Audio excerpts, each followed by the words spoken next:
해외 감동 사연. 김정숙 여사의 마지막 연설. 청와대를 떠나며 남긴 감동의 메시지. 2025년 12월 20일 오후 3시 청와대 영빈관은 특별한 정적에 휩싸여 있었다. 이날은 김정숙 여사가 퍼스트레이디로서의 마지막 공식 행사를 갖는 날이었다. 5년간 대한민국 퍼스트레이디로서 활동해온 그녀가 국민들에게 전하는 마지막 메시지가 있을 예정이었다. 안녕하세요, 국민 여러분. 김정숙 여사가 마이크 앞에 섰다. 그녀의 목소리는 평소보다 조금 떨리고 있었지만 여전히 따뜻함이 묻어났다. 홀에는 300여 명의 참석자들이 모여 있었다. 그들 대부분은 지난 5년간 김정숙 여사와 함께 다양한 사회활동을 해온 사람들이었다. 오늘 저는 퍼스트레이디로서의 마지막 인사를 드리고자 합니다. 지난 5년간 저와 함께 해주신 모든 분들께 진심으로 감사드립니다. 그녀의 첫 마디가 끝나자 홀안은 숙연해졌다. 많은 사람들이 이미 눈시울을 붉히고 있었다. 김정숙 여사는 지난 5년간 한국 사회에서 가장 존경받는 퍼스트레이디 중 한 명으로 평가받고 있었다. 1부. 평범한 시작, 비범한 걸음, 김정숙 여사의 이야기는 1954년 부산에서 시작되었다. 6.25 전쟁 직후 어려웠던 시절, 그녀는 평범한 가정의 막내딸로 태어났다. 아버지는 작은 상점을 운영했고, 어머니는 재봉일로 가게를 도왔다. 어려서부터 어머니께서 늘 말씀하셨어요. 남을 돕는 것이 결국 자신을 돕는 일이다 라고요. 김정숙 여사가 2020년 한 인터뷰에서 말했던 내용이다. 실제로 그녀의 어린 시절은 남을 위해 희생하는 것이 일상이었다. 집이 어려웠지만 더 어려운 이웃을 도우려고 했던 어머니의 모습을 보며 자랐다. 부산여자고등학교를 졸업한 후 그녀는 서울로 올라와 경기대학교 유아교육과에 입학했다. 1970년대 중반 여성이 대학에 가는 것도 쉽지 않았던 시절이었다. 하지만 김정숙 여사의 부모는 딸의 교육에 투자하는 것을 주저하지 않았다. 그때는 정말 어려웠어요. 등록금을 마련하기 위해 아르바이트를 여러 개씩 했죠. 대학 시절에 그녀는 과외교사, 웨딩드레스 가게 아르바이트, 심지어 신문 배달까지 했다. 하지만 절대 공부를 포기하지 않았다. 오히려 더 열심히 공부해서 장학금을 받으려고 노력했다.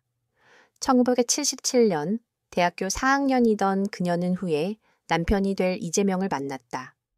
당시 이재명은 성남의 한 공장에서 일하며 야간 고등학교를 다니고 있었다. 두 사람의 만남은 우연이었다. 김정숙 여사의 친구가 이재명을 소개해 준 것이었다. 처음 만났을 때 그분은 정말 진실했어요. 어려운 환경에서도 포기하지 않고 공부하려는 의지가 강했죠. 그리고 나고 2부. 함께 걸어온 험난한 길. 1979년 결혼한 두 사람의 신혼생활은 결코 쉽지 않았다. 이재명이 사법고시 공부를 하는 동안 김정숙 여사가 가게를 책임져야 했다. 그녀는 유치원 교사로 일하며 남편의 꿈을 지원했다. 밤늦게 공부하는 남편을 보며 저도 힘이 났어요. 우리가 함께 이겨낼 수 있다고 생각했죠. 1983년 첫째 아들 이승민이 태어났다.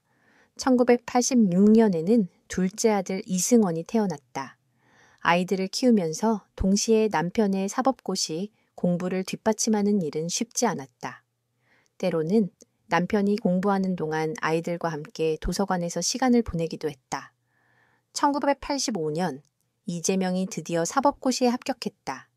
하지만 기쁨도 잠시 연수원 생활이 시작되면서 새로운 어려움이 찾아왔다. 경제적으로 더욱 어려워진 것이다. 연수원 시절이 가장 힘들었어요. 남편은 연수를 받아야 하고 저는 아이 둘을 키우면서 생계를 책임져야 했으니까요. 그녀는 낮에는 유치원에서 일하고 저녁에는 과외를 했다. 주말에는 웨딩 플래너 일도 했다. 하루에 서너 시간밖에 잠을 자지 못하는 날이 계속됐다. 하지만 그 어려움도 결국 지나갔다. 1987년 이재명이 판사로 임관하면서 가족의 생활은 조금씩 안정되기 시작했다. 김정숙 여사는 그제서야 숨을 돌릴 수 있었다. 3부. 정치인의 아내에서 시민운동가로 1990년대 이재명이 변호사로서 활발한 활동을 시작하면서 김정숙 여사도 새로운 길을 모색하기 시작했다. 단순히 정치인의 아내로만 살고 싶지 않았던 것이다. 저만의 정체성을 찾고 싶었어요. 남편을 뒷받침하는 것도 중요하지만 저도 사회에 기여할 수 있는 일을 하고 싶었죠. 그녀가 처음 시작한 것은 지역 아동센터에서의 봉사활동이었다. 유아교육을 전공한 그녀에게는 아이들을 돌보는 일이 자연스러웠다. 주말마다 성남의 한 지역 아동센터에서 아이들을 가르쳤다. 처음에는 단순한 봉사라고 생각했어요. 하지만 점점 이 아이들에게 정말 필요한 것이 무엇인지 고민하게 되었죠.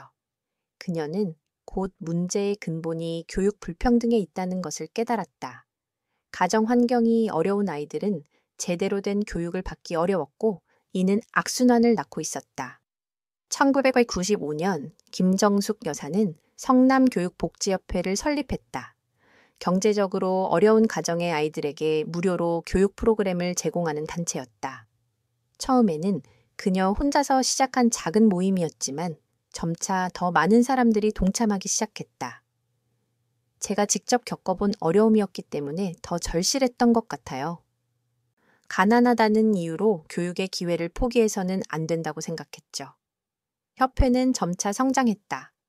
2000년에는 성남시의 공식 후원을 받게 되었고 2005년에는 경기도 차원의 지원도 받게 되었다. 김정숙 여사는 협회 운영을 위해 전국을 돌아다니며 후원금을 모았다.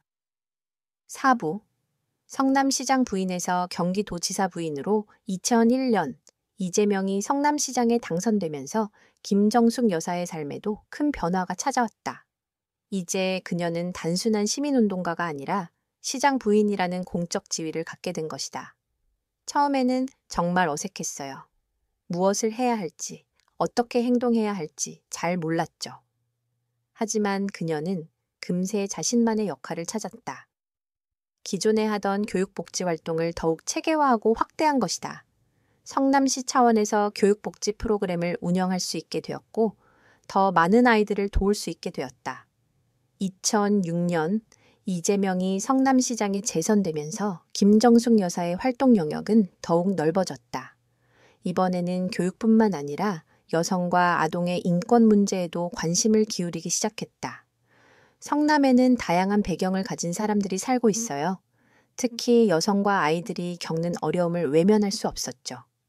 그녀는 성남여성아동보호센터를 설립했다. 가정폭력이나 아동학대를 당한 피해자들을 도우는 센터였다. 이 센터는 단순한 상담뿐만 아니라 법적 지원, 심리치료, 직업교육까지 종합적인 서비스를 제공했다. 2010년 이재명이 경기도지사에 당선되면서 김정숙 여사의 활동 부대도 경기도 전체로 확대되었다. 이제 그녀가 담당해야 할 영역은 성남시가 아니라 경기도 전체였다. 규모가 커지니까 책임감도 더 커졌어요. 경기도의 모든 여성과 아이들이 제 관심사가 되었죠. 코르렌 자문엔 오부 대한민국 퍼스트레이디의 새로운 모델 2022년 3월 이재명이 대통령에 당선되면서 김정숙 여사는 대한민국의 퍼스트레이디가 되었다. 이는 그녀 인생에서 가장 큰 전환점이었다. 솔직히 부담이 컸어요. 대한민국 전체 국민들이 지켜보는 자리니까요. 취임 초기 김정숙 여사에 대한 관심은 뜨거웠다. 그녀가 어떤 퍼스트레이디가 될 것인지, 어떤 활동을 할 것인지에 대한 기대와 우려가 공존했다. 그녀는 취임 후 첫 번째 공식 행사로 서울의 한 지역 아동센터를 방문했다. 화려한 행사나 공식적인 만찬이 아니라 평소 자신이 가장 관심을 가져온 분야를 선택한 것이었다. 저는 화려한 것보다는 실질적으로 도움이 되는 일을 하고 싶어요. 김정숙 여사의 퍼스트레이디 활동은 기존과는 확연히 달랐다. 그녀는 청와대에서 열리는 공식 행사보다는 현장을 직접 방문하는 것을 선호했다. 일주일에 서너 번은 반드시 현장으로 나갔다. 2022년 5월 그녀는 대한민국 아동권리증진협회를 발족시켰다. 이는 전국 차원에서 아동의 권리를 보호하고 증진시키기 위한 단체였다. 정부의 공식적인 지원을 받는 동시에 시민사회와도 긴밀히 협력하는 구조였다. 아이들은 우리의 미래예요. 아이들이 건강하고 행복하게 자랄 수 있는 사회를 만드는 것이 제 꿈입니다. 잘행받은 6부 코로나19와 사회적 약자를 위한 연대 2022년 하반기 한국은 여전히 코로나19의 여파에 시달리고 있었다. 특히 사회적 약자들이 겪는 어려움은 더욱 심각했다. 김정숙 여사는 이 문제에 발빠르게 대응했다. 코로나19는 모든 사람에게 영향을 미쳤지만 특히 어려운 사람들에게는 더 큰 타격이었어요. 그녀는 코로나19 사회적 약자 지원 특별위원회를 구성했다. 이 위원회는 코로나19로 인해 어려움을 겪는 저소득층 가정, 독거노인, 장애인, 다문화 가정 등을 지원하는 역할을 했다. 특히 온라인 수업으로 인한 교육 격차 문제에 주목했다. 경제적으로 어려운 가정의 아이들은 컴퓨터나 태블릿이 없어 온라인 수업을 제대로 받기 어려웠다. 21세기에 디지털 기기가 없다는 이유로 교육을 받지 못한다는 것은 말이 안 되죠. 김정숙 여사는 대기업들과 협력하여 디지털 교육기기 지원 프로그램을 시작했다. 삼성, LG, 현대 등 주요 기업들이 참여해서 저소득층 가정에 노트북과 태블릿을 무료로 제공했다. 2023년에는 코로나19 트라우마 치료센터도 설립했다. 코로나19로 인한 사회적 격리와 경제적 어려움으로 정신적 고통을 겪는 사람들을 위한 전문 치료기관이었다. 7부 국제무대에서의 활약 2023년부터 김정숙 여사는 국제무대에서도 활발한 활동을 시작했다. 특히 유니세프와의 협력을 통해 전 세계 아동 권리 증진에 기여했다. 한국이 받은 도움을 이제는 다른 나라에 되돌려 주어야 할 때라고 생각했어요. 그녀의 첫 번째 해외 공식 방문지는 베트남이었다.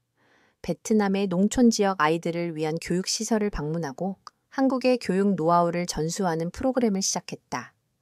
베트남 아이들의 눈빛이 너무 인상적이었어요. 배움에 대한 열정이 정말 대단했죠. 이어서 캄보디아, 라오스, 미얀마 등 동남아시아 여러 국가를 방문했다. 각 나라마다 현지 상황에 맞는 교육 지원 프로그램을 개발했다. 2024년에는 아프리카까지 활동 영역을 확대했다. 케냐, 탄자니아, 르완다를 방문해서 아동 교육과 여성 권익 증진을 위한 프로그램을 운영했다. 아프리카에서 만난 여성들의 강인함에 정말 감동받았어요. 어려운 환경에서도 아이들을 위해 최선을 다하는 모습이 저에게도 큰 영감을 주었죠. 국제사회에서도 김정숙 여사에 대한 평가는 매우 긍정적이었다. 2024년 유니세프는 그녀에게 아동권리 증진 특별 공로상을 수여했다. 타라름 다블팔부 한국 사회의 변화를 이끈 리더십 김정숙 여사의 5년간의 활동은 한국 사회에 많은 변화를 가져왔다. 특히 아동과 여성의 인권 분야에서 괄목할 만한 성과를 거두었다. 제가 한 일들이 실제로 사회 변화로 이어지는 것을 보면서 큰 보람을 느꼈어요. 그녀의 주도로 시작된 여러 프로그램들은 제도화되어 계속 유지되었다. 전국 지역아동센터 현대화 사업으로 전국 3,000여 개의 지역아동센터가 새로 단장되었다. 디지털 교육격차 해소 프로그램으로 저소득층 가정 10만여 곳에 교육용 기기가 보급되었다. 여성 분야에서도 큰 성과가 있었다. 경력단절 여성 재취업 지원센터가 전국에 100여 곳 설립되어 연간 5만 명의 여성들이 재취업에 성공했다. 여성 창업 지원 프로그램을 통해서는 3만여 명의 여성들이 창업의 꿈을 실현했다. 하지만 무엇보다 큰 변화는 사회적 인식의 전환이었다. 퍼스트레이디의 역할에 대한 국민들의 인식이 완전히 바뀐 것이다. 과거에는 퍼스트레이디가 단순히 대통령을 뒷받침하는 역할로만 여겨졌어요. 하지만 김정숙 여사는 독립적인 사회활동가로서의 모습을 보여줬죠. 정치학자 김 교수의 평가다. 다라가를 가람브를 9부 마지막 1년 더욱 의미 있는 발걸음 2025년 들어 김정숙 여사는 더욱 활발한 활동을 펼쳤다. 임기 마지막 해인 만큼 그동안 추진해온 사업들을 완성하고 제도화하는 데 집중했다. 마지막까지 최선을 다하고 싶었어요. 제가 시작한 일들이 저 없이도 잘 운영될 수 있도록 기반을 다지고 싶었죠. 그녀는 2025년 한 해 동안 전국 17개 시도를 모두 방문했다. 각 지역의 교육복지 현장을 직접 둘러보고 현장의 목소리를 들었다. 또한 자신이 추진한 사업들이 실제로 어떤 효과를 거두고 있는지도 꼼꼼히 점검했다. 특히 인상적이었던 것은 2025년 9월 제주도 방문이었다. 그곳에서 그녀는 10년 전 자신이 도왔던 한 아이를 다시 만났다. 그 아이는 이제 대학생이 되어 있었다. 선생님 덕분에 제가 여기까지 올 수 있었어요. 그 학생의 말을 들으며 김정숙 여사는 눈물을 흘렸다. 자신이 한 일들의 진정한 의미를 실감하는 순간이었다. 10부 2025년 12월 20일 마지막 연설, 그리고 마침내 2025년 12월 20일 마지막 연설의 날이 왔다. 김정숙 여사는 준비해온 원고를 내려놓고 마음속 깊은 곳에서 우러나는 말들을 꺼내기 시작했다. 지난 5년을 돌아보면 저는 정말 많은 것을 배웠습니다.